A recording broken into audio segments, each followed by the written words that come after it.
Mahomes has not been razor sharp this year. Nope. He hasn't looked in any game as sharp as Tua did against the Buffalo Bills. No, two of the last two games, Tua played well in versus Arizona. Like that's the thing is the offense. But for a guy that people were saying should retire, which maybe it would be a wise move, but it's not getting hit. Again, the offensive line, they're having him get rid of the ball like a half a second. Oh yeah, no, he just throws it. He doesn't even have the full grip on the snap yet. Are they even in a route yet? Yeah. I mean, that's the way he plays. When he's sharp, he throws those darts. I have to give it to him. I mean, he's as good at that as anybody we've seen. Maybe they were like, listen, motherfuckers, if he gets touched, you all are going to with Liz Cheney. Like, the offensive line hasn't played this well in fucking years. The last 2 weeks, they're road grading. Like, the way they're running the ball, like, is and tough. Yeah, tough, good inside running. It isn't always these sweeps, double reverses. No, and all of this stuff, where they like to pass, toss the ball to Tyreek Hill as he comes around the end, and he gets smacked for a loss of 3. Not even trying it, just powering the ball. Very Dan Campbell-esque in their approach. The time. Wake up with Defo, joined by Lubie. Welcome to the Defo Show.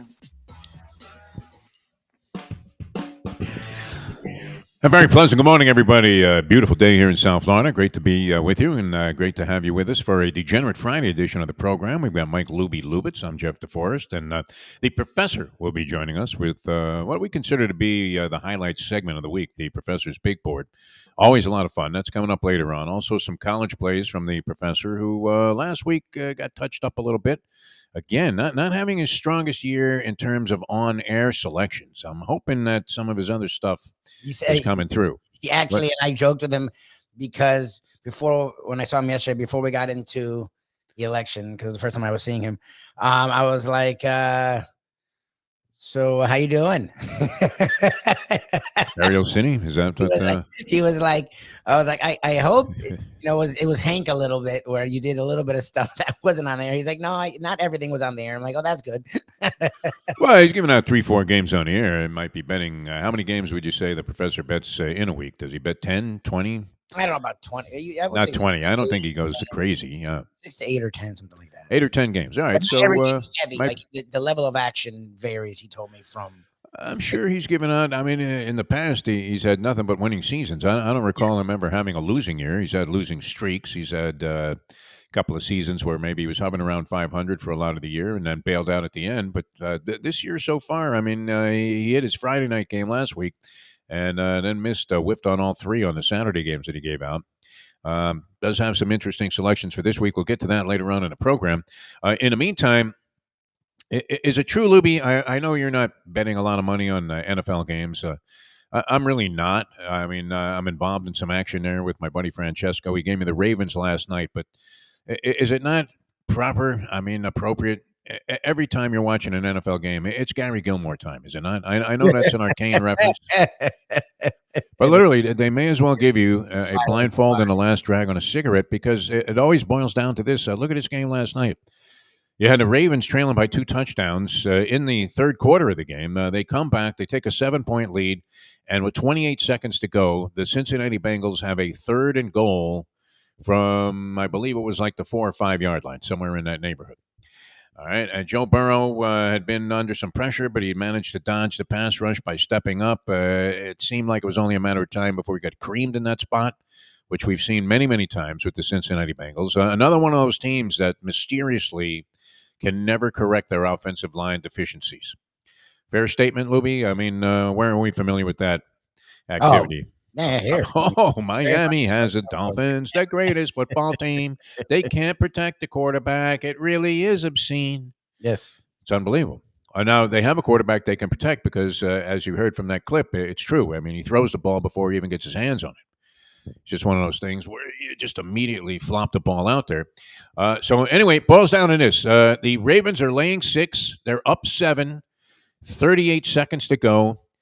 Burrow, you're thinking he makes a miracle pass there. I mean, right at the end of the game to Jamar Chase. But the ball on a line drive, I sound like Bob Murphy. On a line drive, It sails right over the head of two leaping defenders. And by its very nature of the trajectory, you would have to think that if it got over the hands of those two guys who were about 5 yards deep in the end zone, this thing's sailing into the fucking stands. Yep. Only to have Jamar Chase leap up and grab the ball. Now, he's not the tallest of wide receivers. So No. phenomenal catch by this guy. And now they're in a position to tie the game. Now, you've already blown into the spread. The only thing you can hope for there is that they kick the extra point, and somehow, if you have the Ravens laying 6, you get into overtime and they march down the field and get a touchdown, which I suppose was the fear of the Cincinnati Bengals coach, who decides to go for 2. There was a resounding criticism. Who was it last week that didn't go for 2 and then was beaten in overtime? And everybody was screaming, "Oh my God, you got to go for 2 in that spot." I'm not sure I agree with that. What do you think, Libby? Are you a fan of the all or nothing? At the end of the game, it seems a shame to have battled back like that and then lose the game on 1 2-point conversion, which we know. Okay, I mean, where are your odds more favorable? Is overtime a 50-50 proposition? You would think yes, but by the cockamamie rules of the National Football League and regular season overtime, it's slanted towards a team that gets wins the coin toss because they have the opportunity to put the game away without ever having the other team get the ball. Still, how the fuck is that possible, right? If Donald Trump was going to correct anything, let him correct that. He likes to dabble in sports. He ruined we forgot, and nobody ever mentioned. How come Kamala never mentioned that he buried the USFL? Exactly. That sort of went unnoticed. Isn't that amazing? I mean, they were on the precipice of a breakthrough. I know this, we don't know for sure if it would have happened, but our mutual friend, Jim McKinley, who you met many times, who was a coach in the USFL, became a brilliant financial guy here in South Florida and was one of the leading businessmen in the area. But he would much rather than talk about his stacks of cash, talk about gambling and his days as a football coach. His guy was Woody Woodenhofer. They coached together at Missouri. Woodenhofer was a head coach there. Jim was a defensive coordinator. And then they went to the Oklahoma Outlaws of the USFL. And Jim would tell me that the league was on the precipice of a breakthrough and was about to become financially solvent and relevant and maybe in a real leverage position of strength. And instead, Trump took over, decided to play, head-to-head with the NFL? Was that his move? Yes. He's like, let's go against the NFL. When they were Let's doing do it, man. well in that minor league off season, and they had grown a lot of support. And unlike what we're seeing with XFL and USFL, it was those leagues seem to be irrelevant, don't they? They are, but it wasn't. It was working. They were actually producing talent for the NFL. Yeah, the NFL was actually working sort of with them, and I've watched the movies. It was working, and they had star caliber power in the USFL. Maybe not to the extent that the NFL did. No, but probably were lacking in depth. They had a place, like there was a place for them. But Trump buried him. I mean, that was Jim's contention. I mean, this was long before Trump got into politics. He was talking about that. He was just saying that if Trump hadn't taken over the USFL and changed its direction, the league probably would have succeeded and been in a much more favorable position for a merger. And instead, they ended up going bankrupt and right out the door. They got $3 from the federal government, and that was it. Yeah. Way to go, Donnie. Is Social Security really going by the wayside, Libby? I'm getting a little nervous about this. I mean, imagine 80 years old and they stop your Social Security payments. Oh, my God. I don't know. I dig those dimes coming into my bank account every month. Sure. Makes a difference in the world, right? You takes a little bit of the heat off having to succeed at the same level as you did before just to make ends meet. But I don't know if that's going to be an important consideration of the Trump administration. It sounds like no. Free reign for this asshole. Holy shit! It scares me. I didn't want to get involved here, but you can't become. Can you become uninvolved? I mean, I see this people that voted against Donald Trump. Which I mean, if you were looking at the credentials of Trump to become a presidential, not just a candidate, I mean, but to win the fucking thing, you would have to say that this was as far fetched as anything. If the gentlemen that were drawing up the Constitution saw this. Oh, they no. would say, you got to be kidding me, man. I mean, the fact that as a felon, you can't vote in most states. I guess New York magically is different, or Florida is different. But as a felon, you can't vote. And the fact that as a felon, outside of president, you can't run for office. Like the state of Florida, you can't run for office as a felon. You can have appeals. It doesn't matter. Right now, he's a felon. as a felon, convicted felon, you cannot run for governor, but you can run for president. And the And only win. reason is because they never assume. They're like, dude, if someone's a fucking felon, who's going to vote for that guy? They never can imagine. That was the least of it, Never actually. could imagine, and that Yeah. never got talked about. Like the Dems would try and bring it up, but it would just get like all the craziness that happened. It was sort of just went away. That he was Before his inauguration, he's awaiting a sentencing hearing. I mean, think about that. And the people voted for him, and the Latinos supposedly swung the whole thing. What could they possibly had in mind? I don't know, but did you see the thing that popped up yesterday that all the Latin people are fucking scared of? Because this is the thing. They don't want to just, that's what the Latinos don't understand.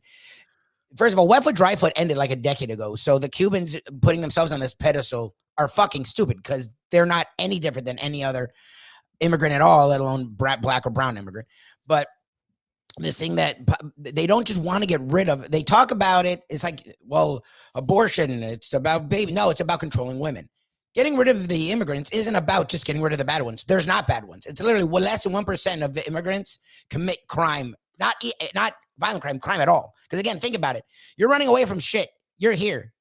You just want to fucking, you don't want to. You want a shot. Any suspicion. No, but I'm saying, you're like, shut the fuck up. Jose, Miguel, Paul, whatever country you're from, even if it's the white ones that they don't talk about. You don't want people getting rid of you, right? You just be quiet, make your fucking money, be a due citizen, because you're the first one they were trying to get rid of. So that even they knew that was a fucking lie. Like the immigrants actually are much better citizens than fucking natural born Americans. It's just not even comparable. They want to control them. It's not about the good and the bad ones. So the thing that came out yesterday, or it came out a few days ago, Shirley already had a plan, is this. There's a law from like the 1800s where you can denaturalize people, that even citizens that are first generation themselves, if their parents are from somewhere else, they can actually revoke that fucking rule and make you not a citizen. And this is supposedly something Stephen Miller literally fucking tweeted to the world. This is coming. So literally people are like, oh, fuck. So I can be a citizen and not be a citizen. There you go. Start wearing your underwear on the outside of your pants. John McKeon asked, if this is a sports show? I mean, it came up because of, I was thinking about just things that went unmentioned during the Trump campaign, one of which was the USFL, the ruination of the USFL, which I would imagine if you did any kind of research into it and look back at the opinions of people and what caused its demise, one word would come up, and it would be Trump. So there was another business that he managed to plant and bury deep. He was on The Apprentice even before people lied to themselves that he was this fucking savior, this religious god.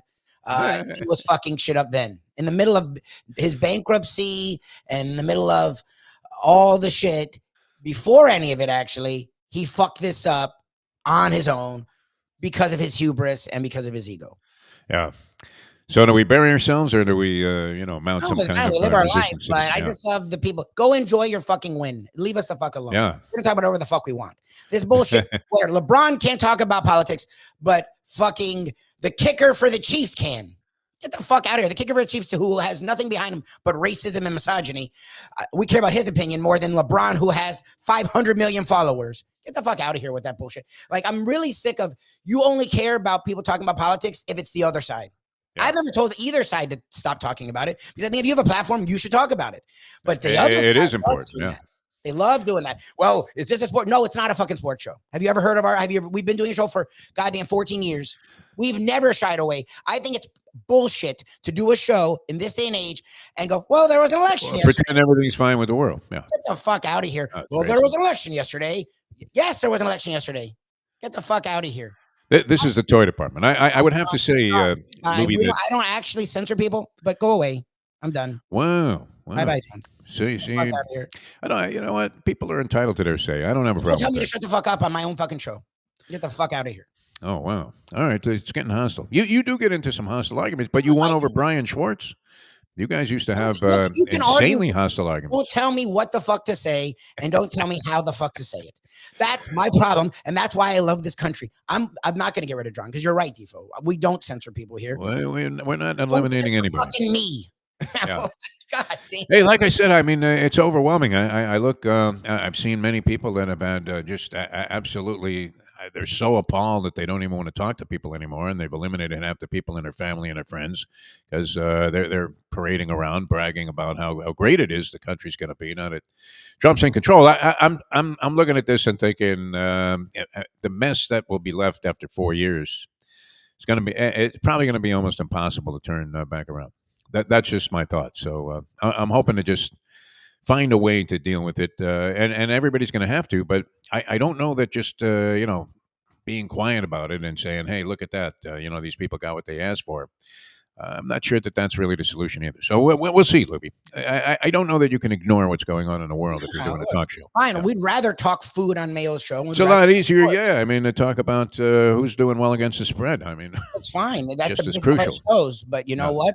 We still lean into This just happened too.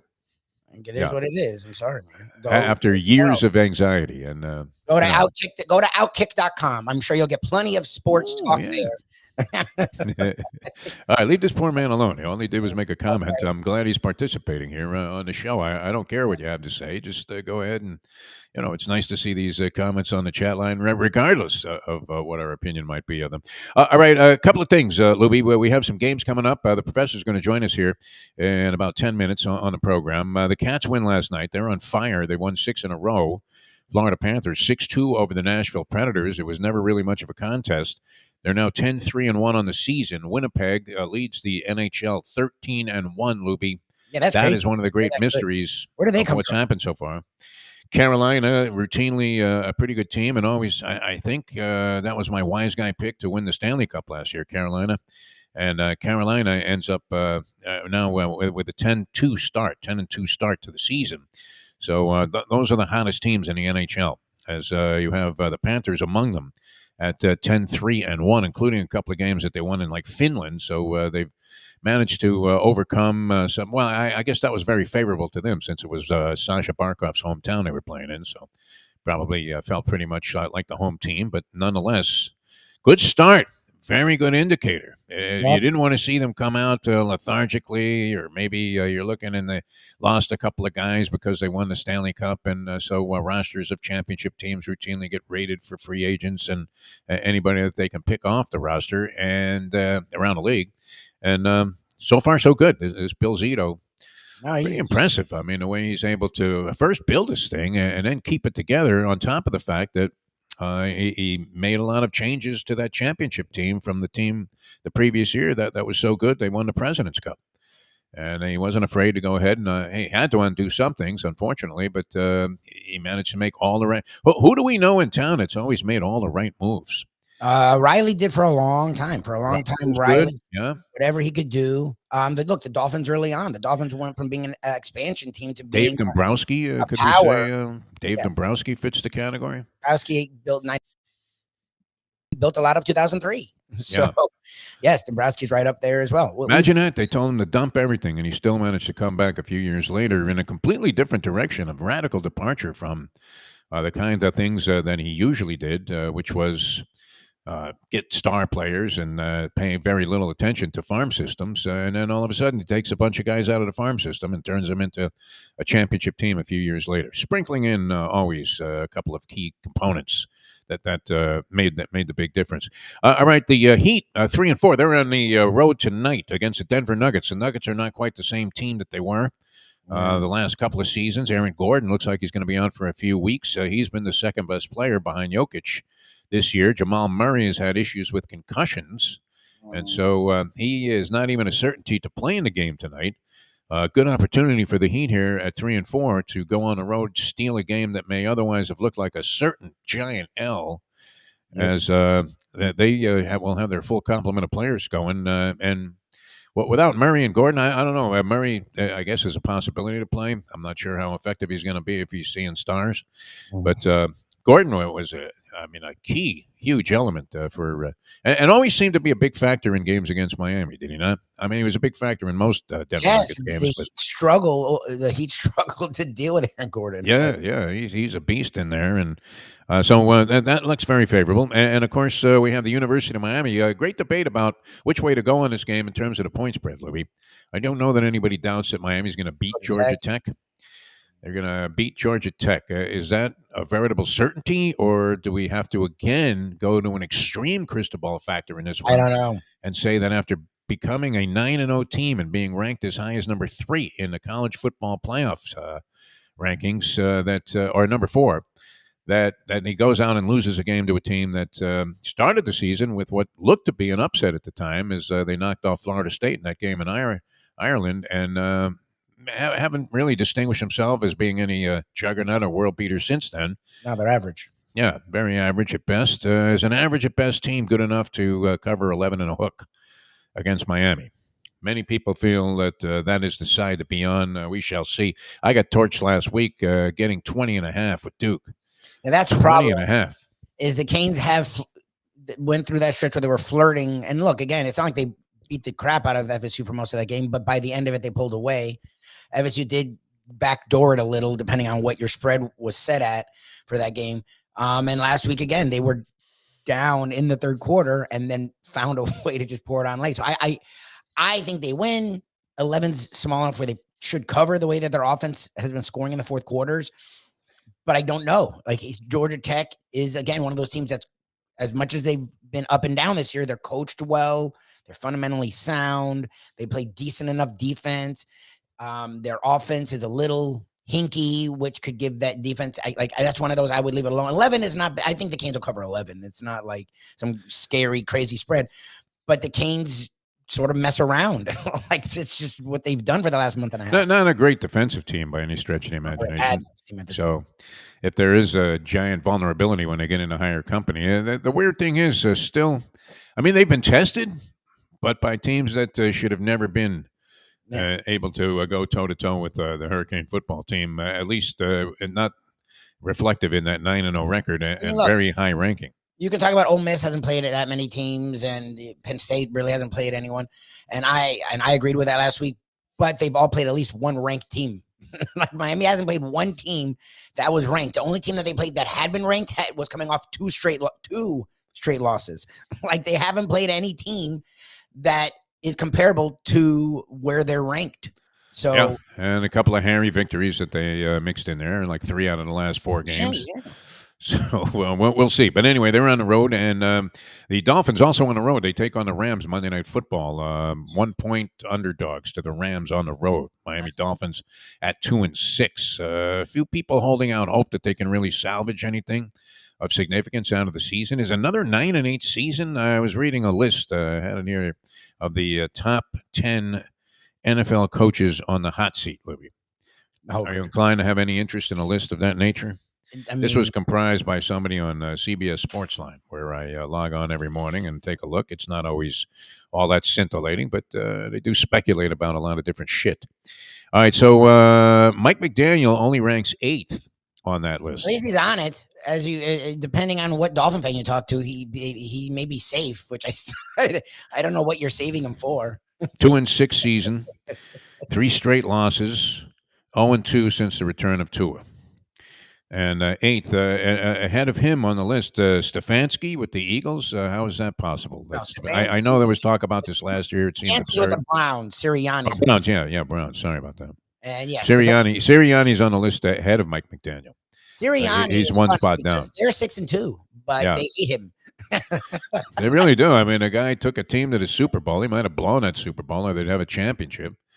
And then the next year, they started out red hot, then fell apart at the end of the season. They wanted to fire the guy then, and he's off to a really good start this year, by any standard. And he's 9th on the list. McDaniel 8, Stefanski of the Browns is 7. You could see that. Brian Daboll's on there. My problem with Stefanski, it's like he's not the one, unless he pulled a Flores. But from what I know, he's not the one that was like, "Hey, go trade a shitload and spend a lot of money on alleged." Fucking rapist. Oh, Deshaun. Yeah, that was a disaster. I wasn't played in 3 years. Deshaun Watson, like, that wasn't, from what I know, unlike McDaniel, who was highly involved in the moves from what we've heard, Stefanski wasn't. From what I haven't heard anything about Stefanski being involved in why they are where they are.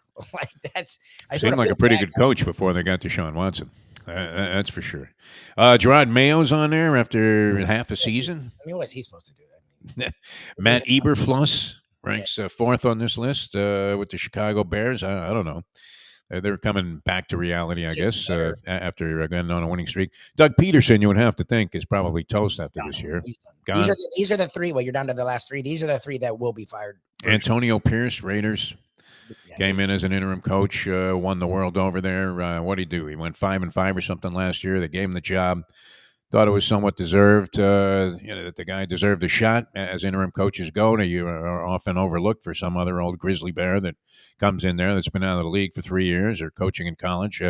And so, he looks like he's toast there. 2-7. They've lost 5 in a row.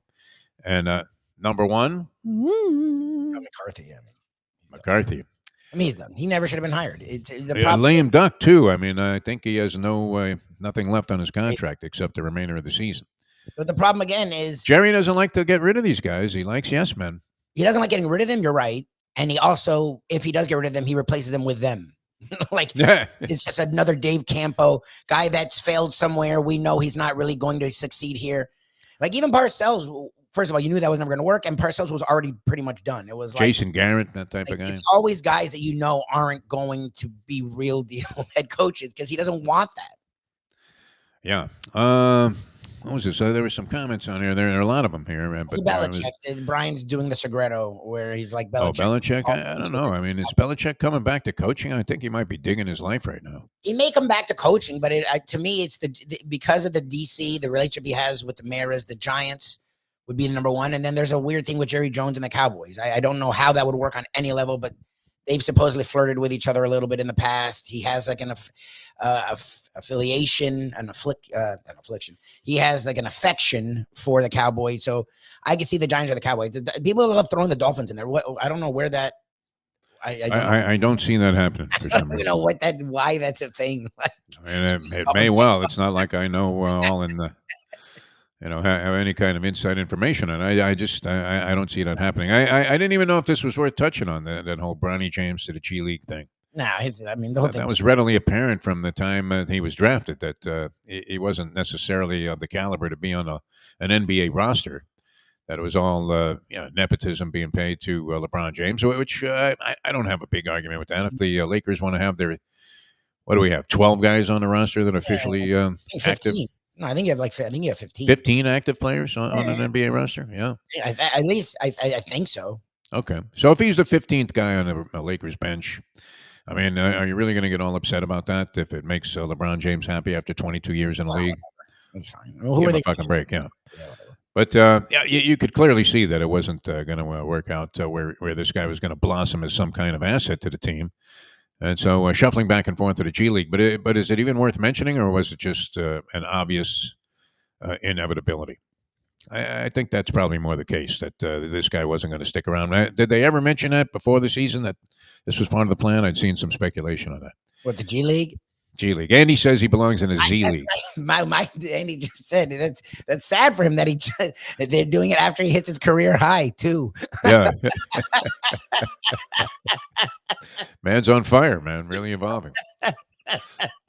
I have no desire really to denigrate Bronny James. If he didn't make the NBA, it would be no disgrace. Not his fault. I mean, look, Ken was talking about this, and I agree. Look, if as a dad, it's your job, right? Look, again, I don't know how much you're preparing your kid for success. If you're just gifting him jobs, I get it. You should have to work for it. But as a parent, if you can literally give him a roster spot on an NBA team, like, wouldn't you? So I can't be mad at LeBron for doing it. And if you're Bronny, you're never going to make it anyway. So fuck it. You got to play a few games in the NBA. Go back to your video games, because he's like literally like a superstar in the video game world. And I'm sure he has other things going on where he can make a ton of money. And he can play overseas if he really wanted to. Like, take advantage of it, do it, and then go live your life. I never understood why they got so up. There's so much nepotism in sports, especially. I mean, like, whatever. They could have had a lot of guys that would have qualified as distant scrubs at the end of the bench on the roster. So why not this guy? I mean, it's not. Is he really taking a spot away from somebody else? Not at this point, anyway. I mean, look, I thought they gave him a lot of money though for a guy that wasn't going to really. I thought he wasn't good enough to contribute. Don't get me wrong, but especially that we learned he was really a 3-and-D guy, but he was like 6'1". Like a 3-and-D guy needs to be more like between 6'5" to 6'8". So once you realize that, it's like, the way he plays probably isn't going to work in the NBA regardless. But the outrage, I never got the outrage either. It's like, okay. Maybe he'll be on the 3-on-3 Olympic team. Yeah, there you go. instead of Jimmer Fredette next year. Or next time. All right, we're going to come back. The professor has a look at college football, also a big board. We'll back in a moment with that. Now that. Interesting start to the program today. Didn't really have that in mind. It's 8:30. Here, let me ask you a question. What do you look for when you go out to eat? Good food, obviously, friendly atmosphere, not too loud, but good energy, reasonable prices, and a place where you feel comfortable. All those ingredients, no pun meant there, are hard to find unless you're talking about the Texas Roadhouse. You see, they encompass all of those attributes. Really, really good food, amazing atmosphere, good for a family, good for a date, or just a night out for yourself, and prices that will make you extremely happy. Their ribs unmatched, steaks hand cut every day. Everything, and I mean everything, is made on site, including their incredible bread. It's the one day, folks, that you can forget about low-carb diets. Trust me when I tell you, Texas Roadhouse, your restaurant, your destination when you say, where should we go and eat tonight? From the newly renovated sports bar to the beautiful bayside views captured at the Tiki Bar, Jimmy Johnson's Big Chill has it all. Located at mile marker 104, the Big Chill also offers waterfront dining while experiencing breathtaking sunset views of the Florida Keys. It's simply the hottest spot in the Keys to cool off. That's Jimmy Johnson's Big Chill at mile marker 104 in Key Largo. For more information, call today at 305-453-9066. Recently realized it's not just hurricane season that can hurt. You? Yeah, the we professor? we talked about this like a week. It wasn't even yesterday. It was last week we talked about this. Yeah. I was unaware of this, Professor, but and thanks for joining us, Professor. This very curious Temple game. I guess. It is interesting that they tracked it, that well. Yeah. So if something did go on with Temple, I'm sure they'll be, and they, particularly if the players organized it themselves, I'm sure they left an electronic footprint somewhere and will get caught. Something doesn't look right. You would have to say, and I guess who would be the investigating body of this NCAA type of activity? The FBI, the It would be NCAA. the I mean, FBI. okay, so they don't mess around. They're investigating supposedly 5 games, I mean, they're not and Hunter 4 of Biden. them involve They're Temple. not going to mess around with them. Yeah, unbelievable. Or I was whoever unaware left of that the coke until in the today. White House. The FBI didn't exact. Honestly, I mean, let's be honest here. I'm not a Republican, but they got a point on some of these recent FBI investigations. I'm not trying to criticize the FBI. I think overall the FBI does a pretty excellent job, but should it be that hard to figure out who left a big old bag of coke in the White House? There's that much cocaine in the White House in 2024. If my dog takes a know shit that. on the grounds here, believe me, they have a camera that will spot the fact that you did not pick it up. I don't know about your It will come neighborhood. up at the next homeowners association meeting, and there you are on film, standing there watching I this don't know dog about take a your dump. neighborhood, but my neighborhood, they don't even need the camera. I have got neighbors who watch. That is their existence, is watching I dogs hate take that. a shit in their yard. So I'm just warning you, if RoboCop ever becomes real, the first RoboCops will be dedicated to dog shit in Lighthouse Point. Yes. Like, Oh, you'll in literally Lighthouse go out Point, and forget some about it. robot will pop up with, Your cat dog litter can't even on. fart in Lighthouse Point without somebody getting upset. Cease and desist, K9. The best way to kick off your day is with Defo plus Lubie. We now return to the Defo Show. Perfect place to resume this discussion, talking about dogs farting and Is fines that what being the weird administered. start to the show was? I missed it. No, Libby, I got on a political tirade. Your name was mentioned. Guy Yes, did the yes, shut yes. up. Wait, how did my name get? Oh, we were fine. The guy did the shut up and dribble, and I don't like that. Like our shows, we focus on sports, but we talk about everything. Who did the shut up and dribble? This guy, Guy on the chat line. we've been doing this the last 2 days. That if we talk and they didn't do it before. We've always talked everything, and no one gave a shit. But suddenly, the last 3 days, and it's the side that won, so it's like you won. Why do you give a shit what we're saying? But there you go. They've been every time we. Yeah, I mean, it's been a week, right? We start off Sunday with, Dolphins are just garbage, because now, on top of all the other ways we've invented to lose games, our moron safety who can't cover a corpse decides he's going to turn into Jack Tatum at the end of the game and start trying to injure wide receivers with kill shots to the head in 2024. And then some kicker makes a 62-yarder in the wind in freaking Buffalo. That was That's a called little being rough. jinxed. I gotta be, Yes. yeah. I mean, I gotta be honest. And now the Heat, I mean, they're not really actually terrible, but they're kind of terrible by the standard Yeah, they're not a we're contender. used to. Um, so that's gonna make for a fun spring. Yeah. If you're Well, Lubie, Florida State is Oh, historically baddest bad. team in the country. Yeah, as bad as any team. You know, I mean, it's and then we got Tuesday, which unless you're like full on, I've got a sign in my yard, MAGA. That was a pretty rough freaking result, and on top of that, you can't even get some weed to smoke in Florida because of honestly, Lubie and I were discussing it last night. The stupidest commercials in the history of stupid. Like, I saw that anti-weed commercial the first time here in Florida, and I'm like, wait, what's the issue here? Is this like the anti-Denver tourist? Like the whole commercial was like, Denver smells bad because of weed. Everybody, the smell. I'm from Denver, and Denver is ruined. Like I was like, what? We combined the Denver tourism hate commercial with the For anti-weed me, it's like commercial. walking into a bakery, though. I mean, the sweet smell of pungent marijuana as you're on the, I'm out walking, and you'll pass by some sites where Look, landscaping is taking place, and Still it just reeks happens. of weed. You're thinking I they either ran over a skunk or these guys are all high as a understand kite. this. I actually understand this one. I know a lot of people who are potheads who actually like the smell. And I know a lot of people who really, really hate the smell. So I get that aspect of it. But My it's not point there. is these are laws that don't stop anybody from carrying around weed. So like No. the people who are already carrying around weed. So whatever smell you're going to get, you already get. So, whatever, The people have spoken, man. we live This in a is very weird state. a hillbilly fuckhead state. I mean, we've come to understand it, but it's grown exponentially. The sort of deliverance element that we have here in our political thinking. Right, That's for sure. but the flip side is all the states you like politically blue, number one, full of hippie assholes who you really don't want to be around, and two are freezing. Like Lubie and I were having Yeah. this discussion. Like, you know what? I don't like some of the politics that are trending in Florida, but I am moving to fucking Minnesota. It's No. cold there. Colorado's off the ticket also. A couple of nice Wow, days in the Colorado's a summertime, nice and that's state, it. Yeah. Hey, well, Colorado would be like one of my positive, but and then again, like Virginia, if you live around DC, but the rest of it's hillbilly as hell. Like, it's a chance, you walk into Ned Beatty getting raped in the woods. If I don't know, Yeah. whatever it We is, what probably it should is. have never gotten onto that subject. If you were, if you were not, like I said, full blown, it was a rough week, both politically and certainly down here sports wise. It's Yeah, got been a pounded. tough one.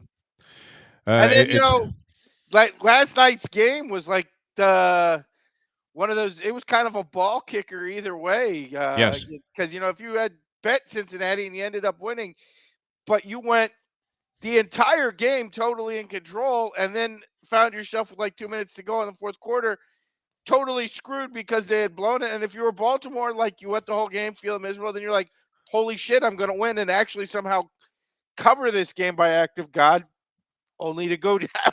So. Yeah, and then your Cincinnati moneyline bets go down in smoke as Right? they ignore 6 different penalties that were clearly on the video, and just go ahead and let the play stand. It didn't matter that the receiver got tackled or the guy on the other side was being held by 3 people, or the face mask, any of this stuff, all Like I irrelevant. said, it's been a pretty rough week, one way or the Yeah. other. All right, let's get into some college picks because we want to, of course, clear the path for the big board here. So we did have a discussion on it yesterday. One more to come on the Barrier Bookie Show. But you're looking at college football, no college basketball coming from the professor yet, and you're starting out Wake Forest. You know what? I will tell you, and I probably won't go on it, but the more I look at that game, the more I would actually be inclined to take North Carolina in college basketball tonight. Getting 7 in a hook. I don't know that I think they're going to go in there and win straight up. But we also know Kansas under your man, Bill Self, with the Yes. rug. maybe Lubie and Defo have a theory that he has been getting away with his toupee for years. Yes, no question about that. His hair is fake, 100%. Okay. I haven't been up close to him, so you might be right. I don't know. I was there. I saw that shit hangs off. I can't No really one tell on not. TV, but maybe on Sticks person. out in the back. I was right here. He was here. I saw the space. Like Okay. their hair doesn't do that. Lubie even confronted him. Are we really sure in this day and age we even know at this point what hair is possible of doing? That's also true. No, but I mean, his back was to Lubie, and Lubie actually grabbed him by the shoulder and said, "I see the gap, Bill. It's a piece." Okay. Exposed him right there in front of everybody at the bar. It was unreal. There were a ton of coaches there. Anyway, I might be inclined to take North Carolina in the 7 and a hook. We know Kansas has not necessarily been a great cover team the last couple of years, and generally speaking, when highly rated, don't necessarily perform that way. They are not. They're more of a stalking horse. They're not necessarily a great running from the front horse. All right. Under Bill Self. All right, let's get into the football here. And first up, you got the Wake Forest Cal game, which we had some discrepancies on among our handicappers on the show we do on Bleacher Brothers. Your man License Troy to West Steal. went with Cal. He likes Cal laying 7. You like Wake Forest getting 7. I do. And actually, I believe if I'm looking at it now, you're getting a little extra bonus hook there with Wake Forest. I'm showing it now, Wake Forest plus 7 and a hook. So perhaps your Cal expert jumped on and everybody gave us an extra half a point. So go ahead and take that. But Wake Forest, an improving team, particularly on the offensive side of the football, have won 3 of their last 4, including 3 wins on the road, which to me shows a team growing into that offense, that slow mesh offense under Dave Clawson. Wake installed a bunch of new pieces this year. And I think it's finally started to click. Obviously, if you've seen that offense, you can see where it'd be difficult to adjust for. I think they're doing it right at the good time of year. Cal probably coming off their single strongest win of the year when they hung 44 in Oregon State. But I think that's more about the fact that Oregon State is bad than Cal is good. Before that, had lost 3 games in a row, including a loss to NC State. And then again, you look like them coming to the East Coast.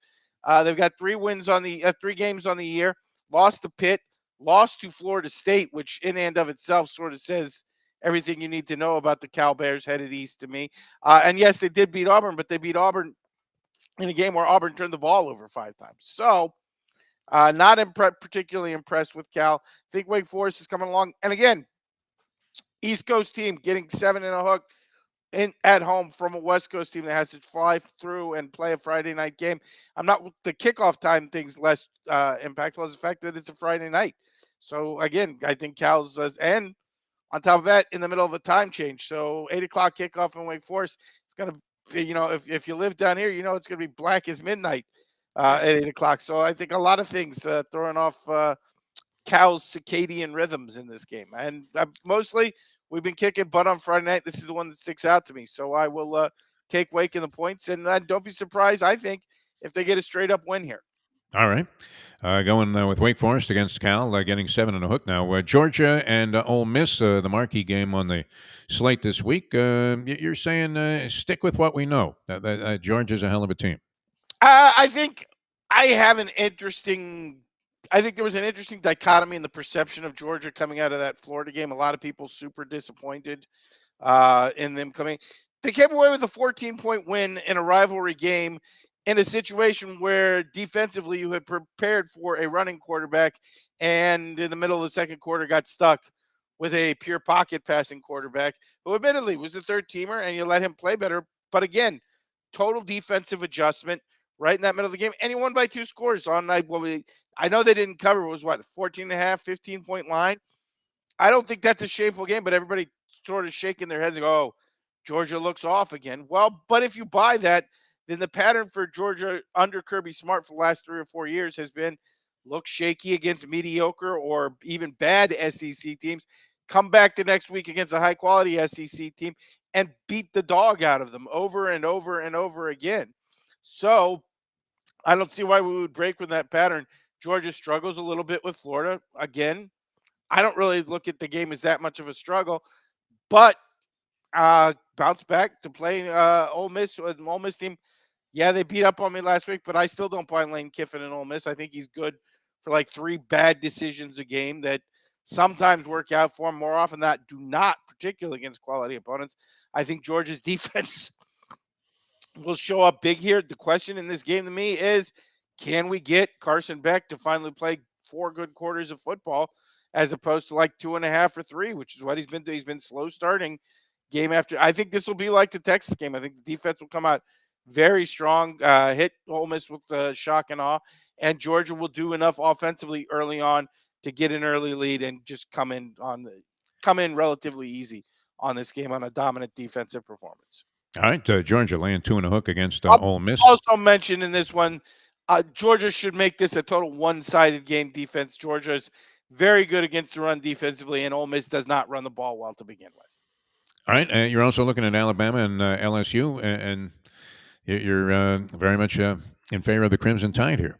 I don't know, said very much, but I'm in favor of the Crimson Tide here, laying 2.5. This one actually looks pretty simple to me. You look at LSU; they have a serious problem defending running quarterbacks. If you watch that Texas A&M game a couple of weeks ago, which was their last game, they looked dominant in the first half when Wegman was playing for Texas A&M. Texas A&M brought in their backup, who is a running QB, and LSU's defense looked completely lost. They looked like they were unaware that quarterbacks are allowed to both run and pass the football.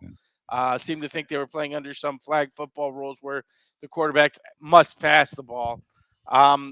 That's not a good look against Milroe, who's obviously most effective either running the ball himself or outside the pocket, looking to create big plays down the field in the passing game by, shifting the defense with his legs. I don't see why or how that would change for Brian Kelly. Again, running quarterback's a long time bugaboo for him. He's never been particularly good defending them. Go back a couple of years ago to Jordan Travis with Florida State, or the year before that when Florida State surprised LSU. Again, Travis managed to surprise the LSU defense with his legs. I don't think Milroe's going to surprise them, but I don't think they're going to figure out how to deal with it when they spent the last 2.5 years not being able to deal with it. So, again, I think situationally it's a tough spot because LSU, Death Valley at night, but I think Alabama's defense is well equipped to deal with LSU's strength, which is their wide receiver core. But I don't think LSU's equipped well to deal with Alabama's offensive strength, which is Milroe's legs. All right, so going with Alabama, laying 2.5 against LSU. And the final pick here for the professor this week.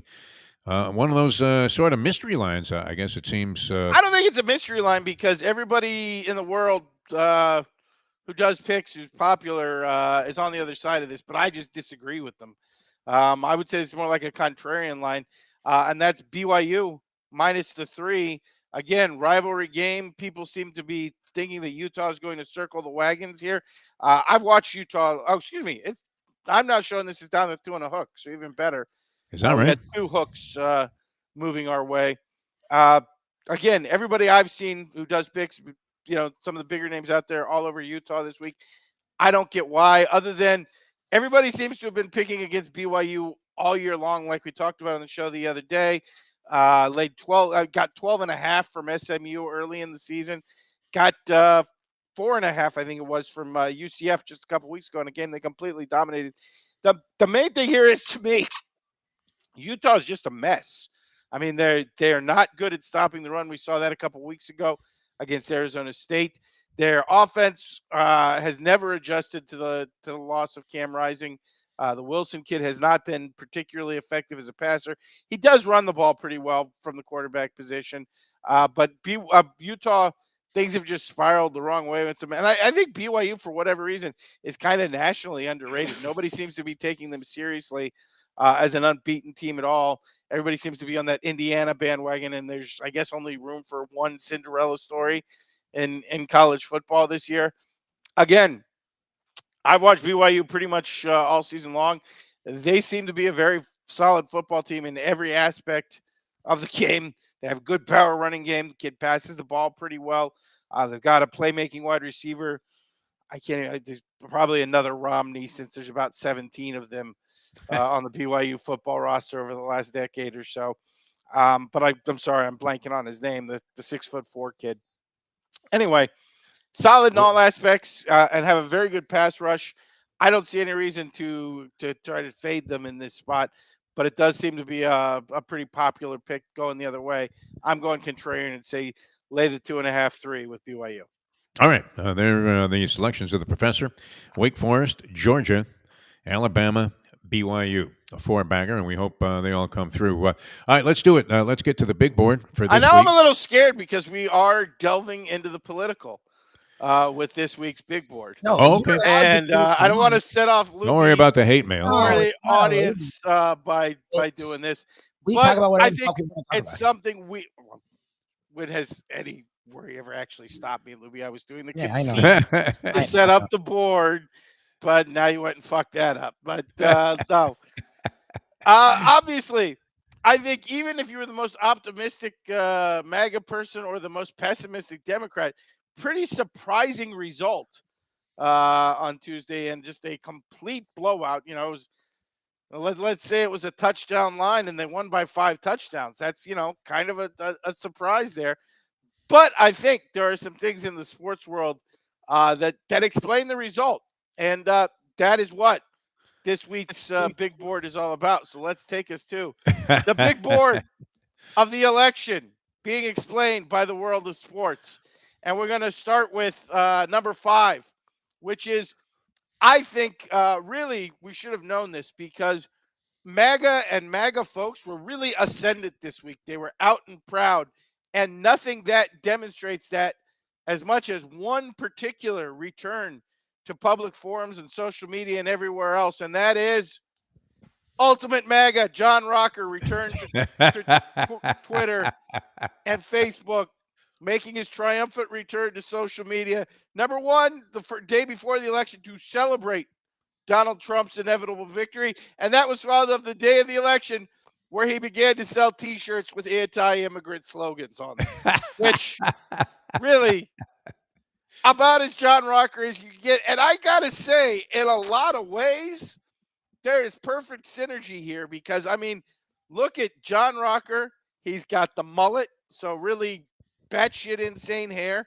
He's got 1,000-yard stare in his eyes, which makes you think he's either mildly disabled or perhaps just batshit insane and high on ketamine. And what's he known for? Being the real life Kenny Powers, shooting off his mouth in inappropriate fashions that offend people, and hatred of immigrants. In many, many ways, yes, Donald Trump is the John Rocker of politics. Like there's a lot of crossover here.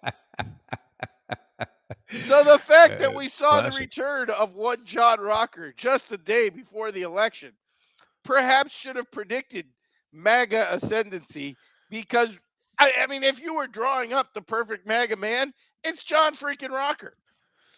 He really was ahead of his time, apparently, and nobody realized it. Largely ostracized for being a nutbag. Right? Back in the early 2000s. Yeah, it's amazing that he resurfaced. I didn't even know he was still alive. Back in the early 2000s when John Rocker was a thing, if I had told you, hey, 20 years from now, America is just going to be one giant collection of John Rockers, you would have been like, what the fuck's wrong with you? Like, no, that's not going to happen. But in many, many ways, John Rocker portended the future better than any athlete we could otherwise name.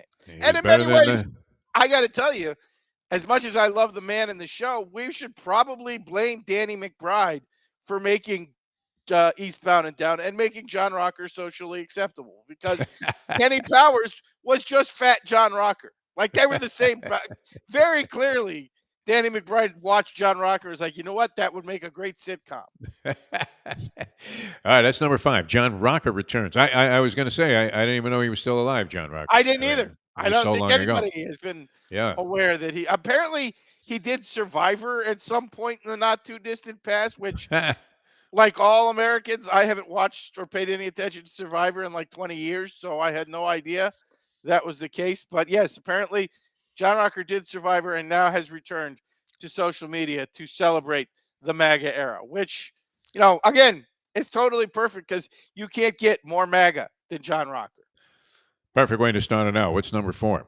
Well, we're going to go to number 4, which is For those of you who didn't see it, one of the big stories was, of course, the young voter turnout among males, which was symbolized by frat boys from Auburn going to Toomer's Corner and rolling the trees, throwing the toilet paper on the trees at Toomer's Corner to celebrate Donald Trump's victory, like they do after to celebrate Auburn football wins. Now, of course, if you're an Auburn fan, you haven't won many football games in the last 3 years, so you haven't had a lot of reason to celebrate. So really, what we see here is one Harvey Updike didn't finish the job 15 years ago and kill those fucking trees forever. He only killed the trees that were there, and they replanted. If he had done what he should have done and poisoned the fucking ground and make sure if he had put the poison in the ground instead of the trees and made sure nothing ever grew on that fucking corner ever again, we wouldn't have to deal with this, America. But no, Harvey Updike, you only poisoned the trees. You didn't kill off I don't know, set fire to it, salt the earth, whatever the hell you had to do. You should have finished off that spot and stopped Auburn fans from celebrating there forever. So, in many ways, while I praise you, St. Harvey, for what you did to Cam Newton fans following the trees, I got to say, you didn't go far enough. You should have killed the ground. Blatant failure on his part, and clearly, we should have seen this happening based on the fact that those trees still exist. All right, that's number much 4. Like Donald Trump himself, you allowed the trees to rise again. You let them come back. If you had just poisoned the ground, we wouldn't be dealing with this.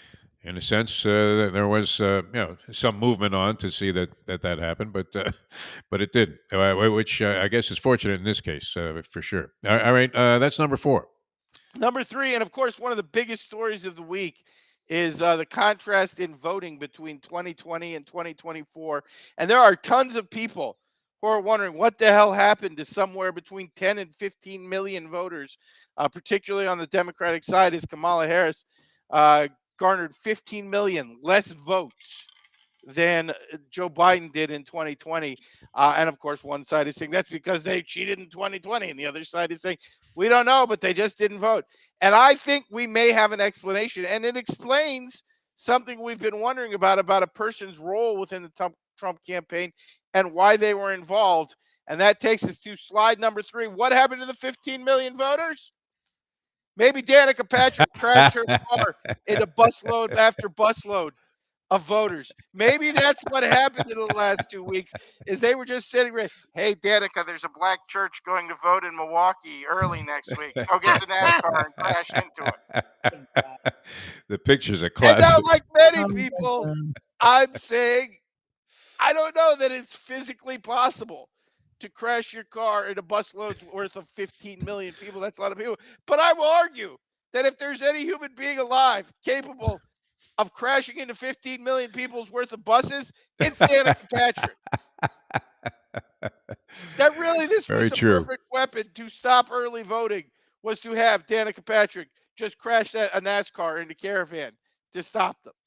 Did she ever make it past lap 5 in any race?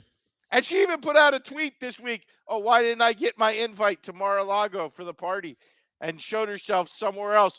Maybe that's because she was going around the country the whole day, crashing NASCARs into busloads worth of Harris voters.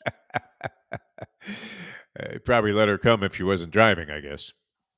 Again, we all wondered, I think everybody wondered what the hell is her role? Like, who the hell cares? Why is Danica Patrick showing up as a Trump? Again, maybe the plan was just to have her crash her car into Biden voters, and that's what happened to the 15 million voters.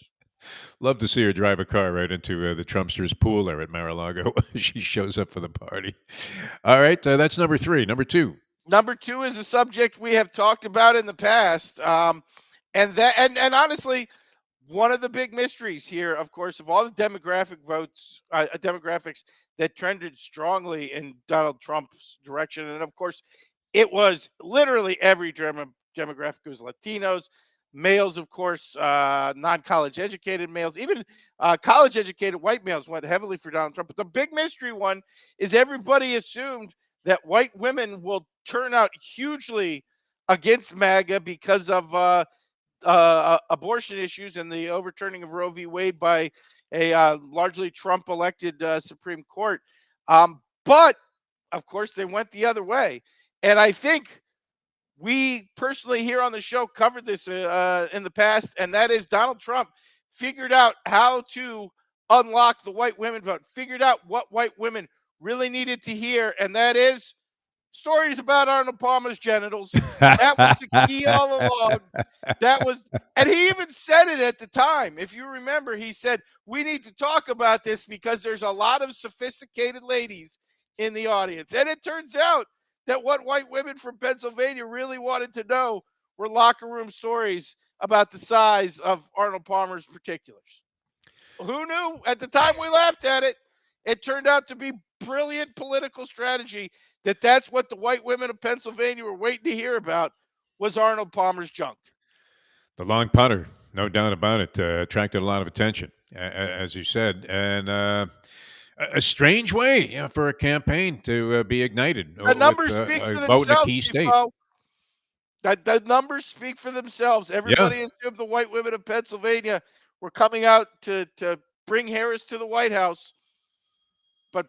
But Trump figured it out. What they really came out for was to hear stories about Arnold Palmer in the locker room shower. Very dignified approach to politics, but nonetheless effective, as you said. Yeah, it worked. All right, that's number 2. Number 1 on the list. This is real number 1, and really, I, more than most human beings, should have seen this coming, and it just flew right past me. Those of you who don't remember, about 10 days before the election, might have been 2 weeks before the election, Harris's husband, Doug Emhoff, went outside and ran his own commercials that he paid for, by the way, that the campaign did. These were personally financed, where he recruited a new member to the Harris team. He felt in the last 2 weeks they needed to get a new coach, and so he brought one in to be part of the team, and unfortunately, it was Doc fucking Rivers. This really should have told us all along, because anybody who has paid any attention in the NBA knows that if you get to the end of the season, you're having a disappointing year, and you bring in Doc Rivers as part of the team, it's just going to get so much worse. Like, it's just going to implode in your face. The only thing that's a mystery here is that he brought in Doc Rivers and he didn't bring in James Harden with him a week later, because that's usually the way it goes. But no, if for those of you who say, Ken, you're overreacting, it's not Doc Rivers' fault, let me just point out that one of the most crucial demographic bases that Harris needed in this election were young black men in Pennsylvania and Wisconsin to turn out. And who hates goddamn Doc Rivers more than young black men who are Sixers and Bucks fans? Like, the two key goddamn bases that you needed. You brought in a coach who they despise, more than I.